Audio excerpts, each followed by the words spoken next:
We saw in the last video that soil is made up of a number of individual particles. Many soils are formed when soil particles suspended in water are deposited in rivers and lakes.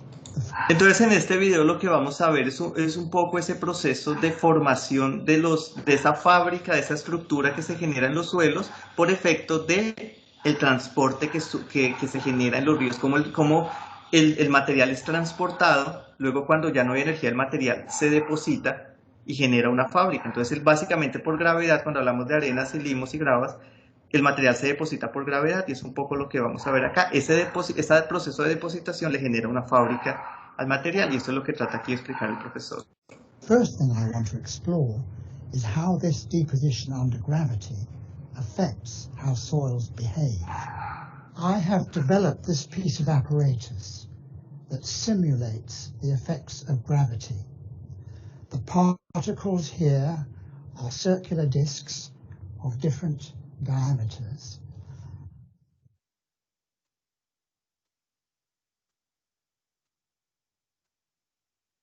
Perdón. Él lo que hace es que con esta mesa, él simula el proceso de depositación y el suelo lo modela con, esos son como cilindros, son discos de diferentes diámetros, así simula las partículas de suelo. The effects of gravity. The particles here are circular disks of different diameters, and they are resting on a plastic sheet which is drawn across the bottom here by means of this roller.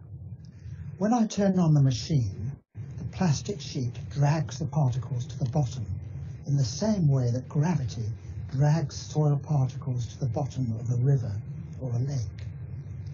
In real life, gravity gives the soil particles weight, pulling them downwards.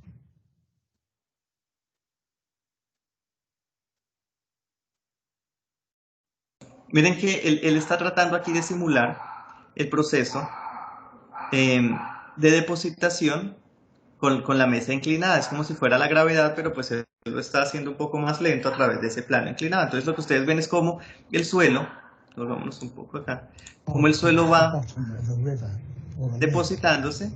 In real life, gravity gives the soil particles weight, pulling them downwards. In this model, weight is simulated by the friction. Entonces miren muy bien cómo se van acomodando aquí las partículas. The soil particles and the moving plastic sheet.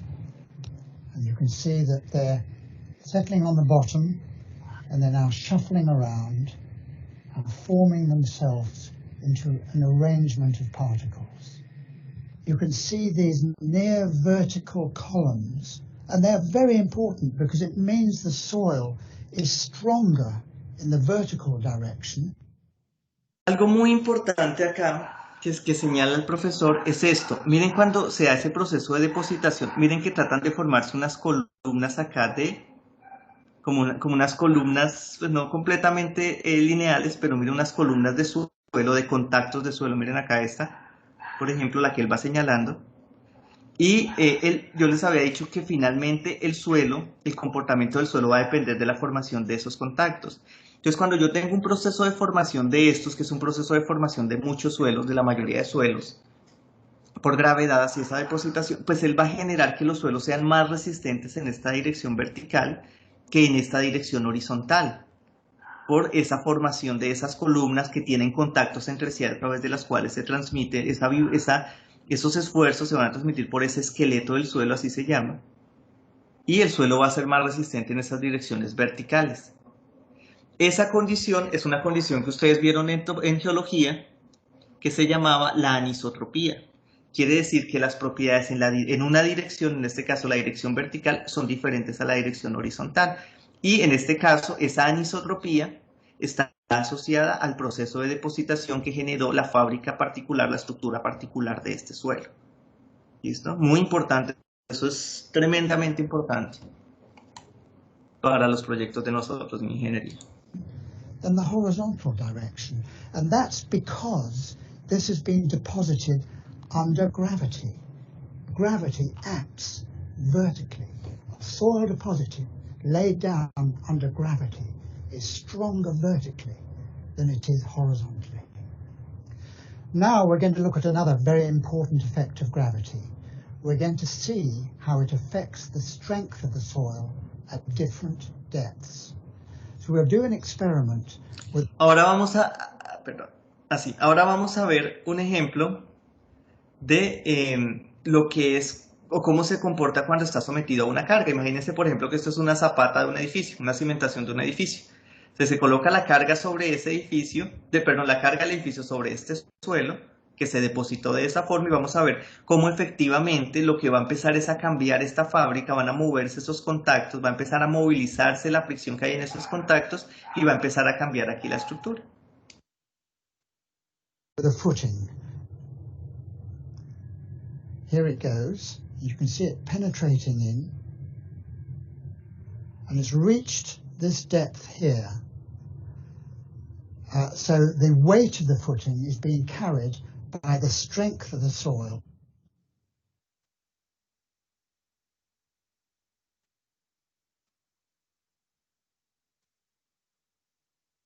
Tiene el micrófono apagado, profesor. Ay, gracias, gracias. Lo que pasa acá es que esta cimentación o el peso de la cimentación está siendo controlado o está siendo sostenido, resistido por estos contactos luego de que se generó ese proceso de reacomodación. Miren que el proceso de reacomodación genera un asentamiento, es decir, una deformación del suelo. La zapata estaba inicialmente acá, ahora bajó a esta posición. Eso se debe a ese cambio en la fábrica del suelo, que finalmente va a estar controlado por las fuerzas en esos contactos, esa fricción en los contactos. At this depth.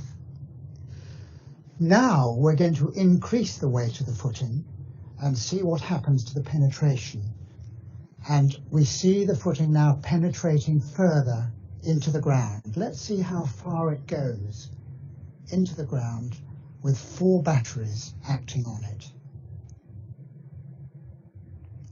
There it is, it's come to equilibrium. Actually, at a great...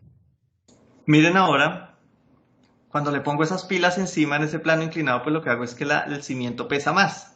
Entonces, al pesar más el cimiento, miren que la penetración es mayor y la reacomodación, ese peso pues tiene que distribuirse en un mayor número de contactos, entonces empieza a afectar todo este alrededor y se genera una mayor deformación, pero al final, nuevamente esos esfuerzos se reparten o son resistidos, ese peso, perdón, del cimiento es resistido por las partículas de suelo.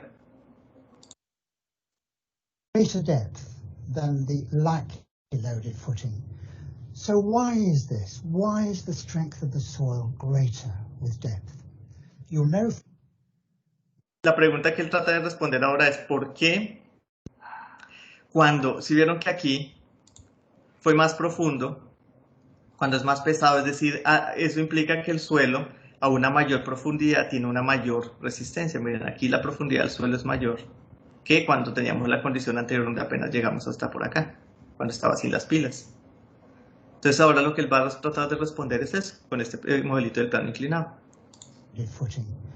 So why is this? Why is the strength of the soil greater with depth? You'll know from your mechanics classes that the shearing forces or frictional resistance between 2 surfaces depends on the magnitude of the contact forces that are pushing the 2 surfaces together. When the contact forces are small. El problema del plano inclinado, ¿se acuerdan? Que ustedes resolvían en física casi todos los días en el colegio y aquí en la universidad. Recuerden que había una fuerza de fricción, ¿se acuerdan? Ese famoso mu por la normal. Mu era el coeficiente de fricción entre el bloque y el plano. Entonces, ¿qué es lo que nos quiere decir? Que esa fuerza de fricción pues va a ser proporcional a la fuerza normal, y la fuerza normal dependía del peso que tuviera aquí el bloque. Entonces, entre más pesado era el bloque, había más normal. La normal venía por acá, pero la normal era esta. Entonces, el peso venía por acá, la normal era esta. Entonces, entre más grande era el peso del bloque, la normal era mayor, entonces la fuerza de fricción era mayor. Eso es lo que trata de demostrar acá. Cuando yo estoy a mayor profundidad, voy a tener mayores esfuerzos de confinamiento van aprendiendo esa palabra confinamiento, mayores esfuerzos por allá abajo son mayores, entonces al tener mayor esfuerzo de confinamiento hay una mayor fricción, entonces por lo tanto hay una mayor resistencia. Eso es importantísimo. Ustedes lo estudian con mucho detalle en cimentaciones, pero por ahora es importante que entiendan ese comportamiento. When the contact forces are small, the shearing forces or frictional resistance is low. Entonces aquí simplemente se redujo esa fuerza aquí normal, pues la fuerza de fricción aquí va a ser menor, que es lo que pasa más cerca a la superficie. And they can slip past each other. When the contact forces increase, the shearing forces or frictional resistance goes up, and it is much harder for the two surfaces to slip past each other. Now, going back to our experiment, gravity acts, the soil has weight, the deeper you go down, the greater the forces between the particles. Ayer está diciendo, a medida que finalmente todas estas fuerzas son generadas por la gravedad, por el peso propio del suelo.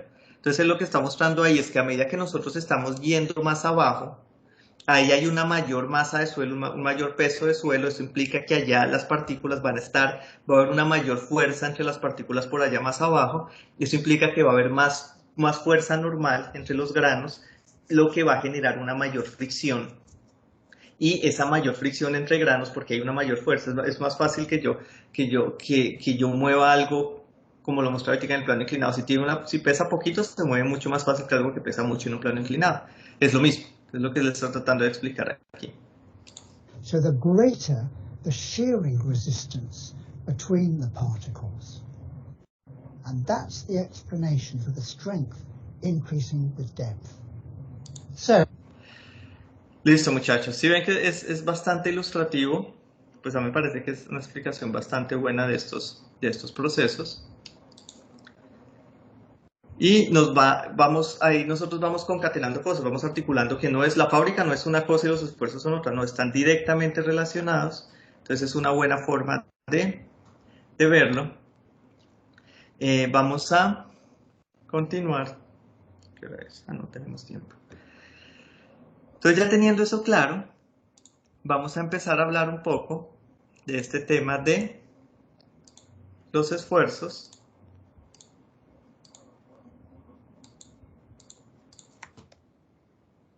en la masa de suelo.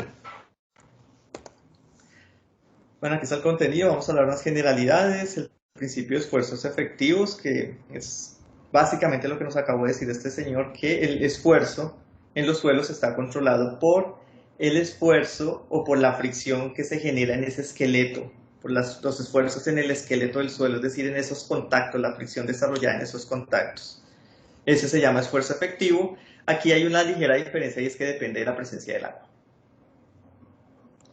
Aquí vamos a ver un esfuerzo efectivo debido a peso propio y finalmente un ejemplo que no sé si alcancemos, pero pues es parte de esta presentación. Entonces imaginémonos esta situación. Imaginémonos que tenemos aquí el suelo, esta es la superficie del suelo, la que estoy aquí señalando. Y tenemos un punto por acá abajo, punto A, que está a una profundidad Z, medida desde aquí arriba. E imaginémonos que aquí tenemos el nivel freático. ¿Alguien se acuerda qué es el nivel freático?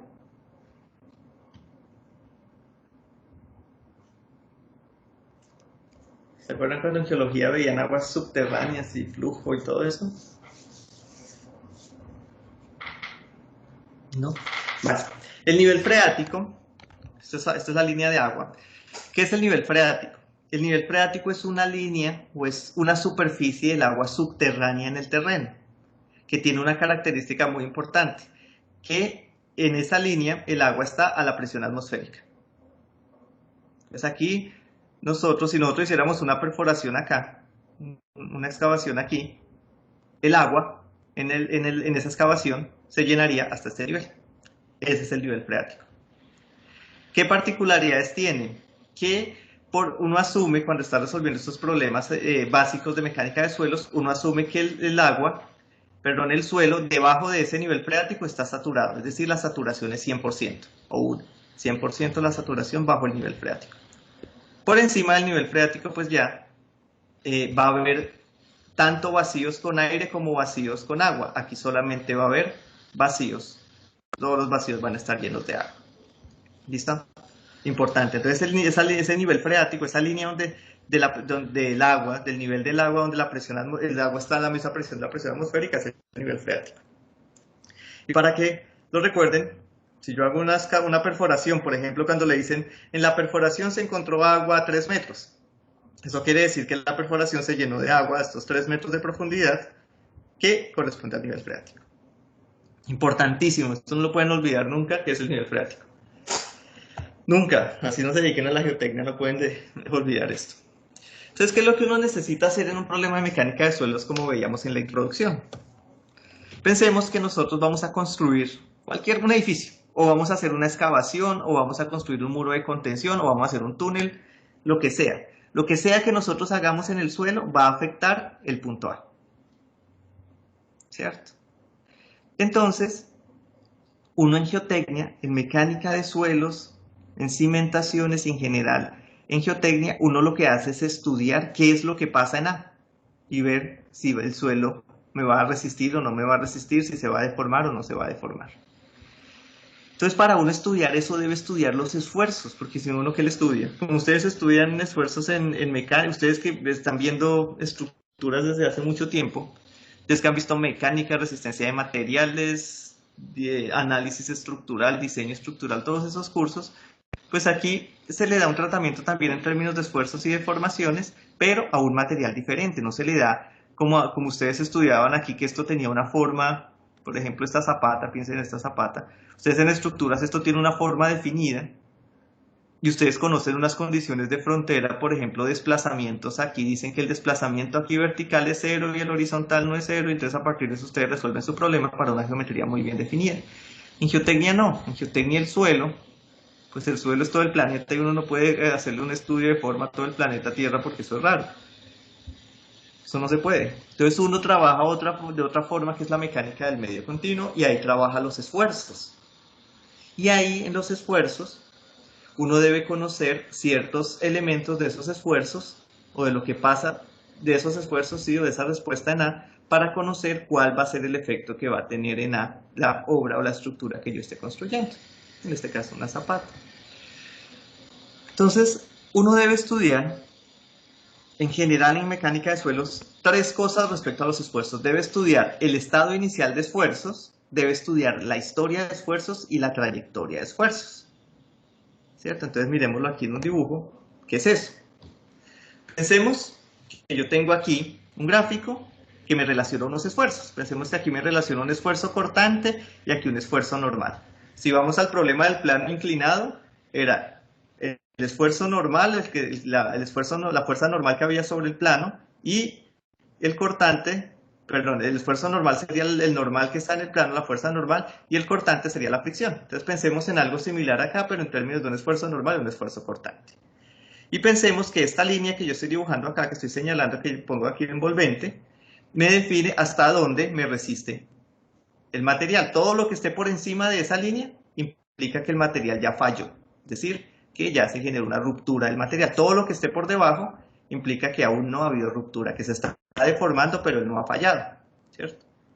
Entonces uno en geotecnia debe ver qué es lo que pasa en esta zona donde el material aún no ha fallado y cómo va a llegar a esa zona donde va a fallar. Entonces para eso uno primero debe determinar un punto de partida en A, que es saber en qué esfuerzos estoy antes de construir la obra. Este sigma 0 que estoy dibujando acá, que puede estar acá o puede estar acá o puede estar acá, ese esfuerzo yo necesito conocerlo, saber como una línea base, saber en qué condiciones estaba todo antes de iniciar la obra. Entonces que mi esfuerzo esté aquí, esa va a ser mi condición, mi estado inicial de esfuerzos, o que esté aquí va a ser mi estado inicial de esfuerzos y yo debo conocerlo. Yo debo saber qué hay antes de que yo construya. Si no sé, pues no sé para dónde. Si no sé de dónde voy, no sé a dónde voy a llegar. Necesito saber, este es como el inicio de mi trayectoria. Este es mi punto de partida. Necesito conocerlo. El hecho de que el punto de partida esté aquí sobre este eje o esté aquí va a depender de algo que se llama la historia de esfuerzos. Entonces va a depender, por ejemplo, de que el esfuerzo horizontal sea igual al vertical, o de que haya habido un proceso de erosión antes, o que haya habido un proceso de relleno o un proceso de flujo. Eso se conoce como la historia de esfuerzos y me va a determinar si yo estoy en este punto, en este punto, en este punto, en el estado inicial de mis esfuerzos, en el sitio de la obra. O si ha habido un proceso de compactación, por ejemplo. Entonces eso me va a cambiar la historia de esfuerzos y me va a cambiar aquí el punto de partida. Eso se estudia cuando ustedes ven consolidación en cimentaciones. Y finalmente necesito saber qué es la trayectoria de esfuerzos. La trayectoria de esfuerzos no es otra cosa que el camino. Entonces, ¿cómo voy a llegar yo desde mi estado, desde mi punto de partida, de mis esfuerzos iniciales hasta la zona donde el suelo se rompe, donde falla? Y entonces eso se conoce como trayectoria de esfuerzos. Eso ustedes también lo estudian en cimentaciones, lo estudiarán el próximo semestre. Y esas trayectorias de esfuerzo, por supuesto, tienen que ver con la historia de esfuerzos y también con la forma como yo estoy cargando mi estructura. Por ejemplo, si yo estoy construyendo una cimentación, la trayectoria de esfuerzos que voy a seguir es esta que estoy aquí señalando. Si, por ejemplo, voy a hacer una excavación en un talud, la trayectoria de esfuerzos es más como esta. Entonces va a ser diferente que yo alcance mi falla por acá arriba a que la alcance por acá abajo. Entonces debo conocer también esa trayectoria de esfuerzos para saber qué es lo que está pasando en los suelos. ¿Cómo me va a fallar mi suelo? Si me va a fallar a un esfuerzo tan alto como este o me va a fallar a un esfuerzo tan bajito como este. También es importante saber si parto de aquí o parto de acá, porque una cosa es que parta de acá y mi suelo se venga por una trayectoria por acá, a que parta de acá y falle aquí. Entonces es muy importante, realmente conocer esto es muy, muy importante. Como les digo, ustedes estudiarán historia de esfuerzos y trayectoria de esfuerzos en el siguiente curso. Seguramente, yo creo que con Claudia lo verán el próximo semestre.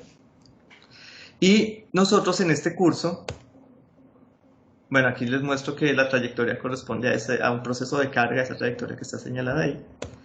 En este curso nosotros vamos a centrarnos en conocer el estado inicial de los esfuerzos, ya sea para una condición como esta o para una condición donde el agua está moviéndose en el suelo. Vamos a empezar con una condición en que yo tengo mi nivel freático acá, es decir, el agua está en una condición estática, hidrostática. Y a eso se conoce, esa condición inicial de esfuerzos en este escenario donde el agua está quieta, se conoce como esfuerzo geoestático. No lo olviden, esfuerzo geoestático, esta condición. Entonces vamos a tratar de ver qué pasa con los esfuerzos antes de que yo construya mi obra, mi estado inicial de esfuerzos. Es lo que vamos a trabajar en este curso. Insisto, cuando me equivoque, no, bueno, si me equivoco me lo hacen saber y me interrumpen si tienen preguntas. Entonces, para uno estudiar eso, que uno hace unas simplificaciones. Entonces, primero, asume que el suelo es un medio continuo. Entonces ustedes dirán, bueno, no he hecho sino mostrarnos videos de que el suelo, el comportamiento depende de los granitos y de cómo es esa fricción entre los granitos. El suelo es un material particulado, el suelo no es un material continuo. Pero para estudiar esto, ya veremos ese principio de esfuerzos efectivos, se hace una analogía como si el suelo fuera un medio continuo. Entonces uno asume que el suelo es un material continuo para poderlo estudiar, porque estudiarlo como material discreto, es decir, contacto por contacto, es muy difícil. Hay formas de hacerlo, de hecho hay modelos matemáticos que permiten hacerlo, que se estudian, se llaman elementos discretos, pero son computacionalmente muy costosos, son muy complejos, la matemática es bien difícil de entender y son muy pesados. Entonces en una práctica para hacer un diseño, un estudio de suelos para un edificio, olvídense que alguien va a hacer eso. Eso nadie lo va a pagar. Entonces se hace un supuesto, el suelo se modela como un medio continuo y al modelarlo como un medio continuo se utiliza la mecánica de medios continuos como ese fundamento teórico para estudiar los suelos. Es medio continuo, importantísima esta simplificación. Se asume que es homogéneo, entonces si yo tengo un suelo, yo asumo que las propiedades para cada capa, asumamos que esta es una capa, las propiedades aquí son iguales a cada capa, en todos los puntos dentro de la capa son iguales. Aquí me equivoqué, bajo nivel freático, entonces lo que les decía ahorita, debajo del nivel freático el suelo se encuentra saturado. Entonces acá, todo el suelo que está por acá debajo se encuentra saturado. Corregir de una freático.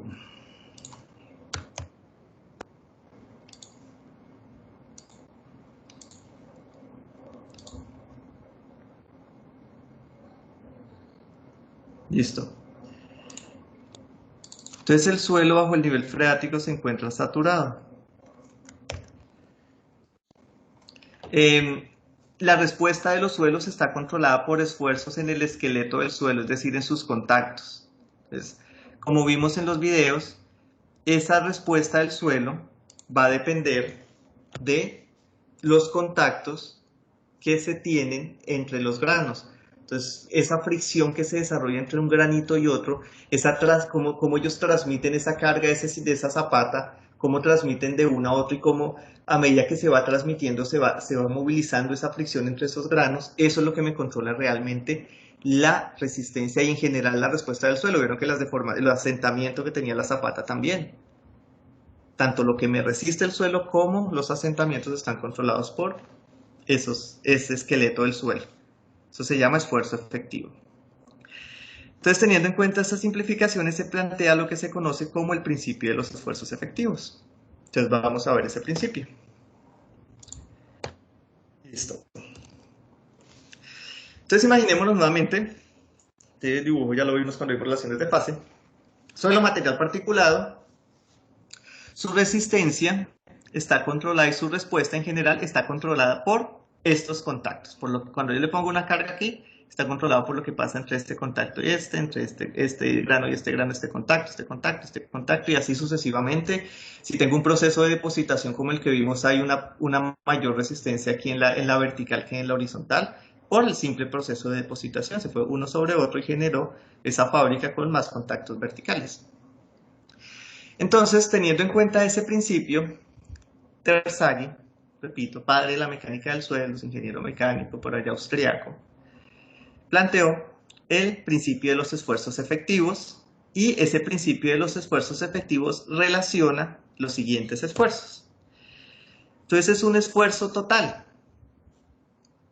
y ese esfuerzo total se evalúa en general. Los esfuerzos se evalúan en un plano. Entonces imagínense que yo tengo un plano por aquí, horizontal, en este modelo de suelos. Entonces por acá tengo una sección horizontal y el esfuerzo total corresponde a la fuerza por unidad de área transmitida en la dirección normal a ese plano. El esfuerzo total transmitido, si yo pongo una carga aquí P y esto tiene una sección transversal A, el esfuerzo total va a ser P sobre A. ¿Listo? La presión de poros μ o U, esa presión de poros es la presión del agua que llena los vacíos. Entonces el agua que está aquí, ella me está generando una presión. Ustedes saben, el agua ejerce presión. Traten de meterse ustedes cuando uno se mete al mar y bota toda la respiración y se mete al fondo, pues el agua lo está presionando a uno siempre. Pero es que uno flota. Si el agua no ejerciera presión, uno flotaba. Entonces, esa presión en los suelos también tiene un efecto importante. Es la presión, se llama la presión de poros, o ustedes también lo van a escuchar quizás como algo como esfuerzo neutro. No es muy normal, eso es una traducción española que hay gente que la utiliza, pero se conoce como presión de poros de forma general, y la palabra que dio origen a esto es pore pressure, es presión de poros. En general lo van a encontrar como presión de poros o esfuerzo neutro en algunos casos. Y algo que es el esfuerzo efectivo, y es el esfuerzo que se transmite a través de esos granitos de suelo. Entonces lo que hace el principio de esfuerzos efectivos es relacionarme estos tres esfuerzos, reconociendo que el suelo, la respuesta del suelo está controlada por los contactos, los esfuerzos en los contactos, en el esqueleto del suelo, sabiendo que tienen agua. Y aquí reitero, yo sé que yo soy muy reiterativo a veces, los esfuerzos efectivos controlan la resistencia y el comportamiento esfuerzo de formación del suelo, es decir, esos esfuerzos que se transmiten por el esqueleto, por los contactos del suelo. ¿Listo?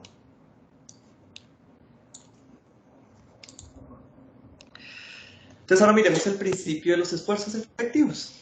Entonces nuevamente imaginémonos esa sección, ese elemento de suelo, elemento particulado. Imaginémonos esta sección aquí, la sección XX', que pues debería ser horizontal, pero pues es así medio sinuosa, pues porque el suelo, la forma del suelo pues me genera esa sinuosidad, esa trayectoria, pero asumamos que es un plano horizontal XX' que tiene esa sinuosidad. Entonces le aplicamos una carga P, ¿cierto? Y vamos a ver el esfuerzo en esa sección XX' que tiene un área A. Si nosotros le hacemos un zoom a eso, ¿qué vamos a ver aquí en XX? Vamos a ver que en cada uno de esos contactos Los contactos asumamos que van a ser puntuales y a cada uno de esos contactos hay una fuerza que es normal a esos contactos, ¿cierto? Yo puedo, esas fuerzas que se desarrollan en cada uno de los contactos, sacarle una componente vertical y una componente tangencial T, una componente N y una componente T, ¿cierto? Yo puedo descomponer esa fuerza en sus componentes T y N. Hasta ahí no hay ningún problema. Si nosotros miramos aún con más detalle, vemos que en cada uno de esos contactos, que vamos a asumir que son puntuales, además de esa fuerza, ese contacto, esa fuerza de contacto que hay entre los dos granos de suelos, está el agua. Miren el agua, como el agua me ejerce a mí una presión, y esa presión lo que trata es como de reducirme esta fuerza que estoy ejerciendo acá, ya trata como de separarme los granos, ¿cierto? El agua como que va en detrimento, en este caso, cuando está en condición geostática, en detrimento de esa fricción, como que la reduce, de esa fuerza entre los contactos. Entonces miremos ahora. Yo puedo calcular el esfuerzo total como la fuerza P sobre el área, ¿cierto? Hasta ahí, nada raro. Les había dicho que el esfuerzo efectivo corresponde a el esfuerzo que se transmite efectivamente entre los granitos de suelo. Entonces, como estamos hablando aquí, estamos hablando de esfuerzos verticales, vamos a descomponer esas fuerzas en cada contacto en su componente vertical y horizontal. Entonces vamos a decir que el esfuerzo efectivo es la sumatoria de todas esas componentes verticales de las fuerzas, de todos los granitos, todas las vamos a sumar y las vamos a dividir entre el área A para volverlas un esfuerzo, entre esta área en la sección XX, que es la que estamos considerando. Entonces va a ser la sumatoria de todas las fuerzas alrededor de ese contacto, fuerzas normales entre granos alrededor del contacto, dividido el área A, ¿cierto? Vamos a asumir que los contactos son puntuales, como les mostré en la diapositiva anterior, y que la presión de poros se distribuye también en toda, la presión del agua se distribuye también en toda esa área.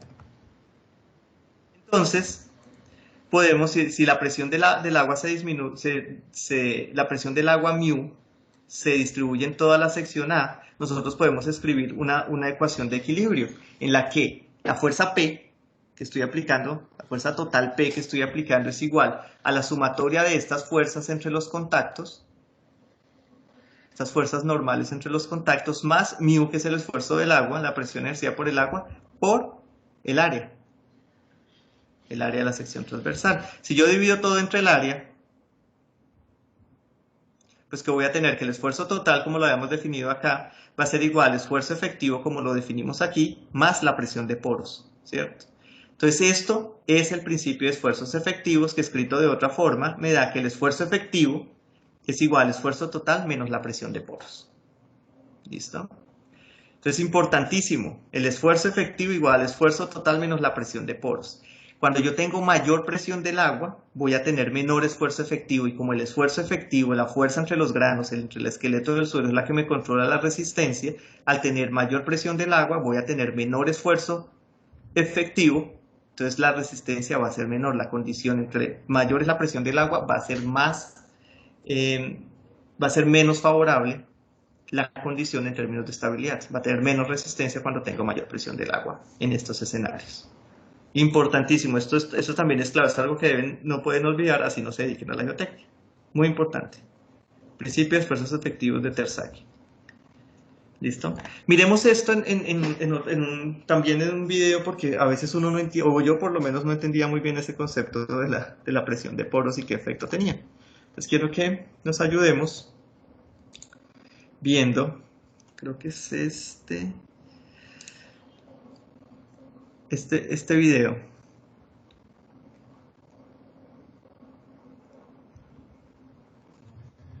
We've already seen that soil is a particulate material, and one of the really interesting features of particulate materials is the voids that are between the particles.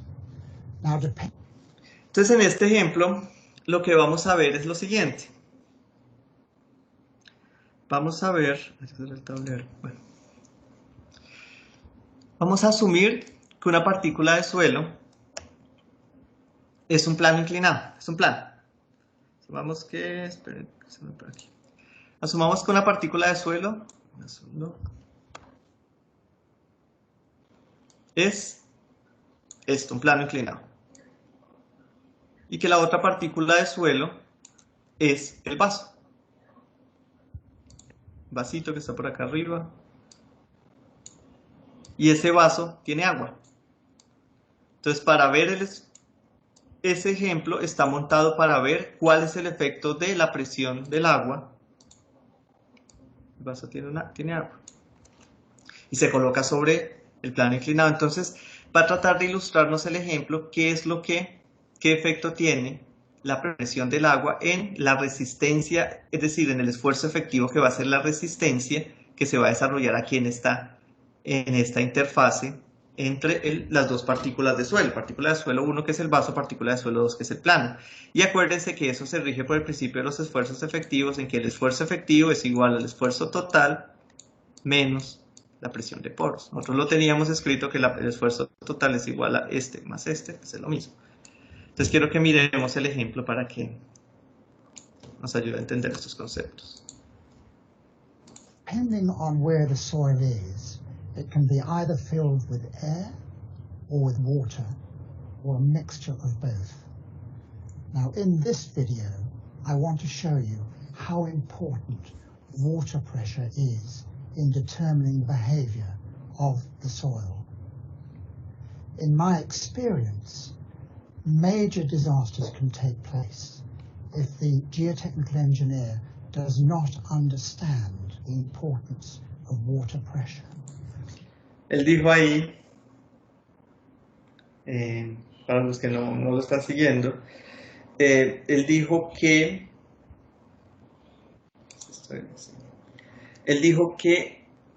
las fallas graves, en su experiencia, las fallas graves en proyectos de ingeniería relacionados con geotecnia, con la parte geotécnica, se deben a que el ingeniero geotecnista responsable del proyecto no conoce el papel que juega el agua en la respuesta y el comportamiento de los suelos. Esto es clave. Créanme que esto, como he dicho, el agua hace casi que todo. Miren el efecto tan grande que tiene el agua. Ustedes con el concreto, con una estructura de concreto, no les pasa esto.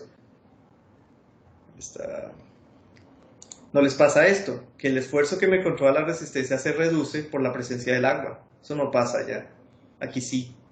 Créanme que esto es supremamente importante, saber cuál es el efecto del agua y entender este tema de la presión de poros. For example, the Aberfan disaster in 1966, where water pressures were allowed to build up in a man-made soil on the hillside above the village of Aberfan. Eventually, the soil mass slid down the hillside as a slurry, killing 116 children and 28 adults. Bueno, aquí él habla de un desastre que hubo en above the village of Aberfan. Eventually, en Aberfan, pero no acuerdo en qué país, no sé si dice en qué país. Where water pressures were allowed to withstand the importance of water pressure. For example, the Aberfan disaster in 1966, where water pressures... No dicen dónde, fue en Aberfan, pero no detalles, fue en 1966 y lo que había era un relleno hecho por el hombre cerca a esta village, a este pueblo. Lo que pasó ahí fue que se permitió que la presión de poros, el agua, la presión de poros subiera, esta presión de poros subiera más allá de este esfuerzo total. En el momento que esto es más grande que esto se vuelve cero. Cuando esto se iguala, esto se vuelve cero. Y es lo que pasa cuando hay licuación. Cuando esta presión de poros crece mucho, por ejemplo, por un sismo o por un flujo ascendente, esta relación de esfuerzo total menos efectivo tiende a cero. Cuando el esfuerzo efectivo tiende a cero, esfuerzo total menos presión de poros, que ese esfuerzo efectivo tiende a cero, cuando ese esfuerzo efectivo se vuelve a cero, la estructura colapsa. Y cuando digo que colapsa la estructura, en este caso el relleno, lo que pasa es lo que nos está mostrando ahí. Were allowed to build up in a man-made soil on the hillside above the village of Aberfan. Eventually, the soil mass slid down the hillside of the... Miren que el agua perdón, cuando crece mucho la presión del agua, ese esfuerzo efectivo se vuelve cero. Cuando el esfuerzo efectivo se vuelve cero, el suelo no resiste esfuerzo cortante, se vuelve casi que un fluido. Y miren lo que pasó acá, se vuelve una avalancha, esto se vuelve casi que un lodo. El lodo, esos lodos ya no se comportan como suelos, sino como fluidos, es decir, más allá del límite líquido. Y miren lo que empieza a pasar. Miren esta tragedia acá que creo que mató algo así como 100. Village of Aberfan. Eventually, the soil mass slid down the hillside of the slurry, killing. Dice como un slurry es como como un lodo, un slurry es como esa bentonita, una mezcla de suelo con agua muy aguado, muy poco viscoso. 116 children 116 niños and muertos 28 adults. y 28 adultos Now, mató in ese this traje. demonstration, I want to show how important the water pressure is at the contact points between two particles. Entonces él dice, con este experimento quiero mostrar qué tan importante es la presión del agua en el punto de contacto entre dos partículas, que es el plano inclinado y el vaso con agua. Now, I've got two particles here. You're going to have to bear with me. But one particle is this melamine board, if you can imagine that. And the other particle is a beaker. And here it is. And this beaker is full of water. And we place this beaker full of water on that surface. Entonces inicialmente pone su vaso lleno de agua sobre la superficie. And you'll see that it is stable. Shearing resistance between the cup and the board is great enough to stop the... Entonces, ¿qué tenemos acá? Tenemos esta partícula de suelo y esta partícula de suelo. Están colocados y esto es estable. Se coloca el vaso y esto es estable. Indica que la fuerza de fricción que se desarrolla aquí entre esas dos partículas es lo suficientemente grande para que sea estable el movimiento, para que retenga este vaso de moverse. El vaso tiene agua. Cup from sliding downwards. Now let's look at an identical beaker. Here we are. We place it on that slope and we'll fill it with water. And we'll observe what happens. ¿Sí ven que ahora se deslizó? ¿Quién me dice por qué se deslizó? Si le está echando la misma agua y es un vaso igual al otro.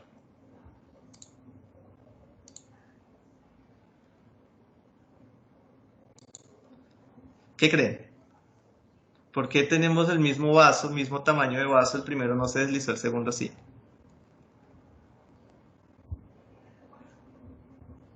Por la inclinación del terreno, ¿no? De la tabla. No, la tabla se mantuvo igual. Mire que siempre está sobre el mismo... Siempre está sobre el mismo... la mismo soporte acá.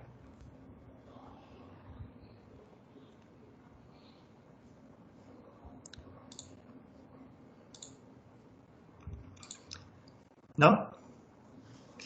El vaso se mueve por la presión de poros, por la presión del agua. En el primer caso, la presión del agua no está ejerciendo ningún efecto. Ahí no hay el agua no está tratando de separar las dos partículas de suelo, es decir, la tabla y el vaso.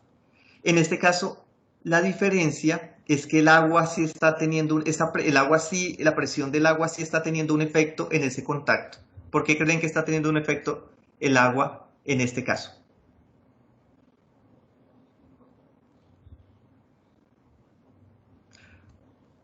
Ya lo veremos. We'll see that slides. We'll do it again. Now, why is that? Why should one...